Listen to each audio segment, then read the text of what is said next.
বঙ্গোপসাগর এলাকায় অবস্থানরত গভীর নিম্নচাপটি শনিবার 25 মে আরও শক্তি সঞ্চয় করে রাত 9টায় ঘূর্ণিঝড় রেমালে রূপ নিতে পারে।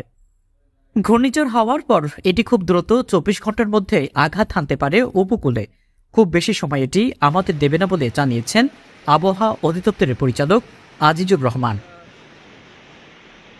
শনিবার 25 মে বিকেল 3:30টার দিকে আবহাওয়া অধিদপ্তরের আয়োজিত সংবাদ সম্মেলনে তিনি এসব কথা জানান। আবহাওয়া অধিদপ্তরের পরিচালক বলেন, এখন পর্যন্ত ঘূর্ণিঝড়টি ভারতের পশ্চিমবঙ্গ বাংলাদেশের উপকূলে আঘাতের সম্ভাবনা বেশি, তবে এর বড় অংশই বাংলাদেশের উপকূলের উপর দিয়ে বয়ে যেতে পারে। এই ঘূর্ণিঝড়ের প্রভাব 30 ভাগ যদি ভারত পায়, বাংলাদেশ পাবে 70 ভাগ। তিনি বলেন, এটি বাংলাদেশের দক্ষিণাঞ্চলে আঘাত করতে পারে, ফলে খুলনার সুন্দরবন থেকে শুরু করে চট্টগ্রাম পর্যন্ত সব উপকূলীয় জেলা এর আওতায় পড়বে।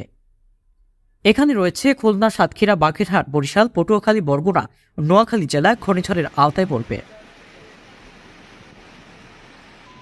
তিনি আরও জানান, ঘূর্ণিঝড়ের প্রভাবে সারা দেশে ভারী থেকে অতি ভারী বৃষ্টিপাত হতে পারে। 24 ঘন্টায় 300 থেকে 350 মিলিমিটার বৃষ্টি হওয়ার সম্ভাবনা রয়েছে। তবে সারা দেশে এরকম বৃষ্টি হবে না।